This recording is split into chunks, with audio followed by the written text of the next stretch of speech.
Kitchen UK. Hope எல்லாரும் நல்லா இருக்கீங்கன்னு நினைக்கிறேன். So first of all Tamil புத்தாண்டு நல்வாழ்த்துக்கள். ஸோ தமிழ் புத்தாண்டுக்கு ஒரு இன்க்ரீடியன்ட் மட்டும் ரொம்ப மெயினான இன்க்ரீடியன்ட், இது இல்லாமல் நம்ம பண்ணவே மாட்டோம். என்னன்னா வேப்பப்பூ. ஸோ அன்னைக்கு வந்துட்டு நம்ம அறுசுவையும் சேர்த்து பண்ணுறப்போ அந்த வருஷப்பிறப்பில், ஸோ வருஷம் பூராவே நம்ம அந்த பேலன்ஸ்டு சுவையோட எல்லா டேஸ்ட்டும் பேலன்ஸ்டாக இருக்கிற மாதிரி சமைப்போங்கிறது தான் ஐதீகம். அதனால தான் அன்னைக்கு புளிப்பு, துவர்ப்பு, காரம், உப்பு, கசப்புன்னு எல்லா சுவையும் சேர்த்து பண்ணுறது தான். ஸோ வேப்பம்பூ ரசம், வேப்பம்பூ மாங்காய் பச்சடி, நான் அடிஷ்னலாக ஒரு வேப்பம்பூ சாதமும் பண்ணியிருக்கிறேன் நான்.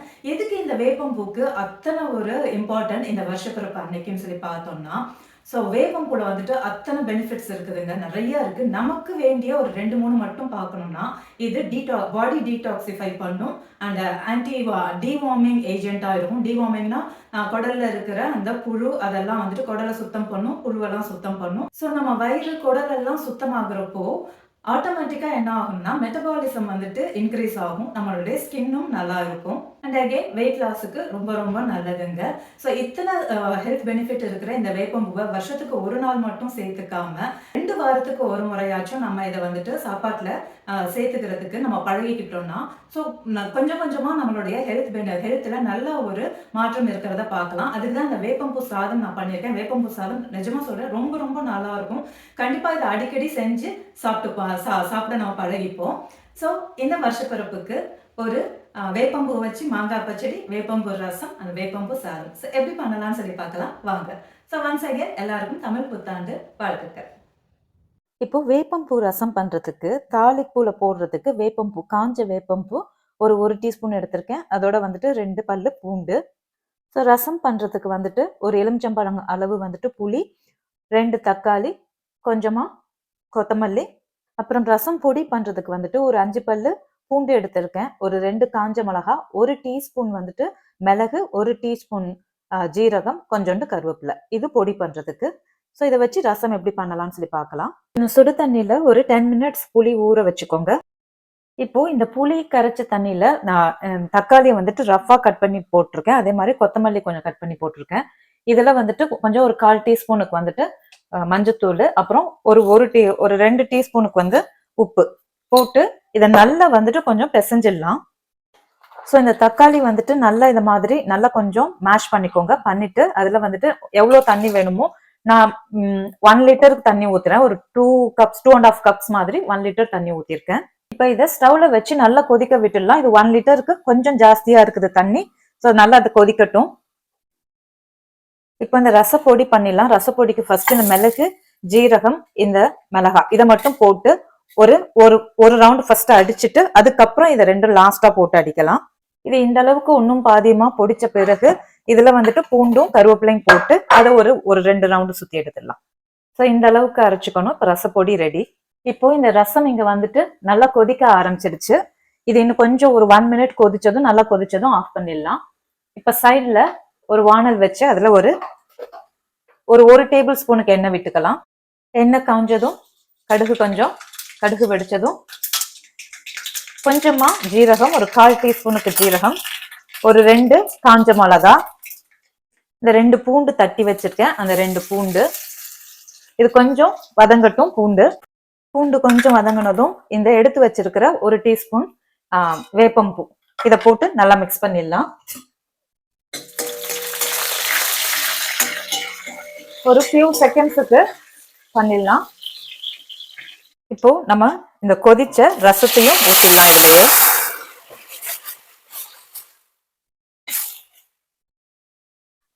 இது ஆல்ரெடி இந்த ரசம் வந்துட்டு நல்லா கொதிச்சதுனால இன்னும் ஒரு கொதி வந்தா போறோம், ரொம்ப கொதிக்கணும் தேவையில்லை. ஒரு கொதி வந்ததும் கருவேப்பிலை, கொத்தமல்லி போட்டு இறக்கலாம். ரசத்துல எப்பவுமே ஒரு டிஞ்ச் ஆஃப் ஸ்வீட் டேஸ்ட் இருந்தா நல்லா இருக்குங்க. 1 டீஸ்பூன் வந்துட்டு சுகர் சேர்த்துக்கோங்க. நல்லா கொதிச்சுட்டு இருக்குது. இப்ப நம்ம அரைச்சு வச்ச அந்த ரச பொடியை சேர்த்துடலாம்.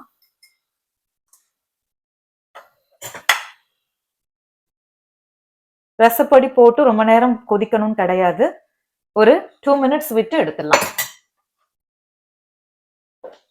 நான் கொத்தமல்லி நல்லா தாராளமா கொத்தமல்லி தூவிக்கோங்க. உங்களுடைய உப்பு, புளி, காரம் எல்லாமே பார்த்துக்கோங்க. பார்த்துட்டு எல்லாம் கரெக்டா இருந்ததுன்னா ரசம் வந்துட்டு ஆஃப் பண்ணிடலாம். நம்ம அரைச்சி போட்ட ரசப்பொடி போட்டு எக்ஸாக்ட்லி ஒரு 1 மினிட் வந்துட்டு கொதிச்சிடுச்சு ஒரு மீடியம் ஃப்ளேம்ல. அவ்வளவுதாங்க, ஆஃப் பண்ணிடலாம். ரசம், வேப்பம்பூ ரசம் ரெடி. தமிழ் வருஷப்பிறப்புக்காக வேப்பம்பூ சேர்த்து இந்த வேப்பம்பூ ரசம் பண்ணியிருக்கோம். வேப்பம்பூ இல்லைன்னா அதை மட்டும் அவாய்ட் பண்ணிட்டு இந்த ரசம் செய்யலாம். ஒயிட் ரைஸுக்கு ரொம்ப அருமையா இருக்கும். நெக்ஸ்ட் மாங்காய் பச்சடி பண்றதுக்கு ஒரு நல்ல ஒரு பெரிய மாங்காவா எடுத்திருக்கேன். இது மாதிரி நல்லா தோல் சீவிக்கோங்க. ஸோ இந்த மாதிரி தின் ஸ்லைசஸா இந்த மாதிரி ஸ்லைஸ் பண்ணி வச்சுக்கோங்க. மாங்காய் செங்காயா இருந்ததுன்னா பரவாயில்லைங்க, ஏன்னா நல்லா இருக்கும். எப்படி நம்ம வெல்லம் சேர்க்க போறோம். ஸோ இப்போ வந்துட்டு ஒரு வானல்ல ஒரு டேபிள் ஸ்பூனுக்கு எண்ணெய் எடுத்திருக்கேங்க. எண்ணெய் காஞ்சதும் அதுல கொஞ்சம் கடுகு வெடிச்சதும் ஒரு டீஸ்பூனுக்கு உளுத்தம் பருப்பு, கொஞ்சம் உளுத்தம் பருப்பு செவக்கட்டும். உளுத்தம் பருப்பு செவந்ததும் ஒரு 3 காஞ்ச மிளகா கிள்ளி வச்சிருக்கேன். 3 காஞ்ச மிளகா, கொஞ்சோண்டு பெருங்காயம். இப்போ மிளகா நல்லா செவந்துருச்சு. இதுல வந்துட்டு ஒரு டீஸ்பூனுக்கு நம்மளுடைய வேப்பம்பூ, அதுவும் போட்டு சும்மா ஒரு ஃபியூ செகண்ட்ஸ், ஒரு 3 or 4 செகண்ட்ஸ் அவ்வளவுதான். ஸோ இப்போ இதுல வந்துட்டு நம்ம சீவி வச்சிருக்கிற மாங்காய், எனக்கு மாங்காய் வந்துட்டு ஒரு 1.5 கப்பு இருக்குது. நான் அளந்ததுல 1.25 கப்பு இருக்குது. ஸோ அதை போட்டு நல்லா கரட்டி விட்டுடலாம். இப்போ ஒரு 3 மினிட்ஸ்க்கு மீடியம் ஃப்ளேம்ல வச்சு நல்லா இந்த மாங்காய் வதக்கியாச்சு. இப்போ இதுல வந்துட்டு கொஞ்சம் தண்ணி விட்டு ஒரு 1 கப்புக்கு தண்ணி விட்டு இதை கொஞ்சம் மூடி வச்சிடலாம். மாங்காய் நல்லா வேகட்டும். இதுல ஒரு 1/2 டீஸ்பூனுக்கு உப்பும் சேர்த்துக்கிறேன். இப்போ இதை ஒரு மீடியம் ஃப்ளேம்ல வச்சு மூடி ஒரு 5 மினிட்ஸ் விட்டுடலாம். இப்போ இந்த மாங்காய் வெந்துருச்சான்னு பார்க்கலாம். ஸோ நல்லாவே வெந்துருச்சு. ஸோ நல்லா வெந்துருச்சு மாங்காய். இப்போ அந்த மாங்காய் நல்லா வெந்த பிறகு இதுல வந்துட்டு வெல்லம் சேர்க்கணும். நான் 1.25 கப்பு மாங்காய்க்கு ஒரு கப்பு வரைக்கும் நான் சேர்த்துக்கிறேன். ஃபர்ஸ்ட் நான் பார்த்துட்டு சேர்த்துக்கிறேன். கொஞ்சம் நான் எடுத்து வச்சிருக்கிறேன் 3/4 கப்பு சேர்த்துட்டு. என் மாங்காய் வந்துட்டு கொஞ்சம் இனிப்பா இருந்தது, அதனால நான் கம்மி வெல்லம் சேர்த்துக்கிறேன். உங்க மாங்காய் நல்லா புளிச்சதுன்னா நீங்க இன்னும் கொஞ்சம் வெல்லம் சேர்க்க வேண்டியதா வரும். ஸோ லாஸ்டா சொல்றேன் நான் எவ்வளவு சேர்த்திருக்கேன்னு. இது நல்லா உருகி இது பண்ணி கரைஞ்சி வரட்டும். ஸோ இன்னும் கொஞ்சம் இனிப்பு தேவைப்படுதுங்க. ஸோ நான் ஃபுல் 1 கப்புமே சேர்த்துட்டேன். ஸோ உங்க மாங்காய் புளிச்சதுன்னா நீங்க ஒரு 1.25 இருந்து 1.5 வரைக்கும் சேர்க்க வேண்டியதா இருக்கும். இல்லைன்னா ஈக்குவல் அமௌண்டே சேர்க்க வேண்டியதா இருக்கும். நம்ம பூஜை பண்றப்போ நம்ம வாயில போட்டு சாப்பிட்டு பார்க்க மாட்டோம். அதனால நீங்க 1.5 கப்பு மாங்காய் எடுத்தீங்கன்னா ஒரு 1.25 கப்பு வரைக்கும் சேருங்க, கரெக்டா இருக்கும். இப்போ ஃபைனலா இந்த மாங்காய் பச்சடிக்கு வந்துட்டு நல்ல ஒரு டெக்ஸ்சரையும் அது வந்துட்டு நல்ல ஒரு ஸ்மூத் கன்சிஸ்டன்சியும் கொடுக்கறதுக்கு ஒரே ஒரு டீஸ்பூன் வந்துட்டு நான் கார்ன்ஃபிளவர் சேர்க்கிறேன். இது ஒரு கொஞ்சமா தண்ணியில கரைச்சிக்கலாம். இப்போ இந்த வெல்லம் பாருங்க இந்த அளவுக்கு கரைஞ்சி இந்த கன்சிஸ்டன்சி இருக்கிறப்போ 1 ஸ்பூன் கார்ன்ஃபிளவர் தண்ணியில கரைச்சி வச்ச இந்த தண்ணியை ஊத்திடலாம். ரொம்ப ஊத்திடாதீங்க, அப்புறம் ஹல்வா மாதிரி இருக்கும், பச்சடி மாதிரி இருக்காது. ஜஸ்ட் அது எல்லாம் சேர்ந்து ஒரு கன்சிஸ்டன்சி நல்லா இருக்கும். அதுக்காக மட்டும்தான் இது. இப்போ ஒரு ஃபியூ செகண்ட்ஸ் நல்லா கொதிச்சதும் ஆஃப் பண்ணிடலாம். அவ்வளவுதான், மாங்காய் பச்சடியும் ரெடி.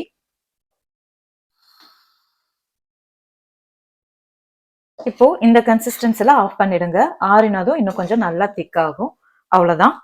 ஸோ நல்லா ஒரு இனிப்பு புளிப்பு காரத்தோட ஒரு மாங்காய் பச்சடி கண்டிப்பா செஞ்சு பாருங்க. இந்த பச்சடி வந்துட்டு தயிர் சாதத்துக்கெல்லாம் வச்சு சாப்பிட்றப்போ ரொம்ப நல்லா இருக்கும். ஸோ இனிப்பு துவர்ப்பு கசப்பு காரம்னு எல்லா அறுசுவையோட ஒரு மாங்காய் பச்சடி. இப்போ சிம்பிளா ஒரு வேப்பம்பூ சாதம் எப்படி பண்ணலாம்னு பார்த்துலாம். ஒரு கடாயில 1 டீஸ்பூனுக்கு நெய் எடுத்துக்கோங்க. நெய் உருகட்டும். நெய் லைட்டா வதங்கினதும் ஒரு 2 சின்ன பல்லு பூண்டு, கம்ப்ளீட்லி ஆப்ஷனல்ங்க, வேணா போட்டுக்கோங்க இல்லைன்னா விட்டுடலாம். கொஞ்சம் கருவேப்பிலை, அவ்வளவுதான். இது கொஞ்சம் வதக்கிக்கலாம் பூண்டு ரெட் ஆகுற வரைக்கும். பூண்டு நல்லா கொஞ்சம் செவந்துருச்சு. இதுல வந்துட்டு ஒரு 1/2 டீஸ்பூன் மிளகும் 1/2 டீஸ்பூன் ஜீரகமும் சேர்த்து பொடி பண்ணி வச்சிருக்கேன். உங்களுக்கு எவ்வளவு வேணுமோ போட்டுக்கோங்க. பொடி பண்ணினது கொஞ்சம். இதுலயே வந்துட்டு இப்போ வேப்பம்பூ ஒரு 2 டீஸ்பூனுக்கு போட்டு கொஞ்சம் ஒரு ஃபியூ செகண்ட்ஸ் வதக்குங்க. ரொம்ப நேரம் வதக்கணும்னு தேவை கிடையாது. ஒரு ஃபியூ செகண்ட்ஸ் எல்லாம் சேர்த்து வதக்கிடலாம். ஸோ நல்லா மிக்ஸ் பண்ணிடலாம். வேப்பம்பூ வந்துட்டு நம்ம சாப்பிடறதுக்கு முன்னாடி சும்மா ஒரு 2 வாய் சாப்பிட்டுட்டு நம்மளுடைய நார்மல் சாதம் சாப்பிட ஆரம்பிச்சோம்னா வயிற்றுல இருக்கிற புண்ணு வந்துட்டு ஆறுறதுக்கும் இந்த காரத்தினால வர அசிடிட்டி எல்லாம் குறையறதுக்கும் இந்த வேப்பம்பூ வந்துட்டு ரொம்பவே ஹெல்ப் பண்ணும். அதே மாதிரி வேப்பம்பூ வறுக்கிறப்போ ரொம்ப வறுத்துட வேண்டாம். ரொம்ப வறுத்தீங்கன்னா கசப்பு தட்டிடும். ஸோ லைட்டா ஒரு 5 to 10 செகண்ட்ஸ் வறுத்தா கூட போறோம். நெய்ல வறுத்த மிளகு, ஜீரகம், வேப்பம்பூ மணத்தோட ஒரு அருமையான ஒரு வேப்பம்பூ சாதம். ஒரு டிஞ்ச் ஆஃப் இனிப்பு, கசப்பு, புளிப்போட வேப்பம்பூ ரசம். ஸோ இந்த வருஷப்பிறப்புக்கு கண்டிப்பா இந்த 3 ரெசிபியும் செஞ்சு பாருங்க. ஸோ எல்லாருக்கும் தமிழ் புத்தாண்டு நல்வாழ்த்துக்கள்.